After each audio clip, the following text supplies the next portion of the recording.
కొత్త సంవత్సరం వేళ సామాన్యుడికి వ్యాపార వర్గాలకు చమురు సంస్థలు గట్టి షాక్ ఇచ్చాయి. 2026 ఏడాది ప్రారంభం రోజే మంట పుట్టించాయి. దేశవ్యాప్తంగా గ్యాస్ ధరలు భారీగా పెరిగాయి.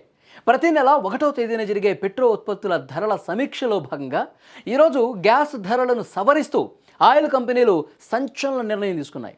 28 నెలల కాలంలో ఎన్నడూ లేనంతగా ఈసారి ధరలు పెరగటం ఇప్పుడు దేశవ్యాప్తంగా చర్చనీయాంశమవుతోంది. సిలిండర్పై సగటున 110 రూపాయల నుంచి 111 రూపాయల వరకు భారం పడింది. అయితే ఈ పెంపుదల కేవలం వాణిజ్య అవసరాలకు వినియోగించే 19 కేజీల సిలిండర్లకే పరిమితం కావటం కొంత ఊరటనిచ్చే అంశం. అక్టోబర్ 2023 తర్వాత ఇంత భారీ స్థాయిలో పెరుగుదల కనిపించడం ఇదే ఫస్ట్ టైం. దేశంలో 4 మెట్రో నగరాల పరిస్థితి చూస్తే 3 నగరాల్లో ఏకంగా 111 రూపాయలు పెరగ్గా ఒక నగరంలో 110 రూపాయలు పెరిగింది. ఇండియన్ ఆయిల్ కార్పొరేషన్ గణాంకాల ప్రకారం నవంబర్ 2023 తర్వాత 100 రూపాయల కంటే ఎక్కువ ధర పెరగటం మళ్ళీ మనం ఇప్పుడే చూస్తున్నాం.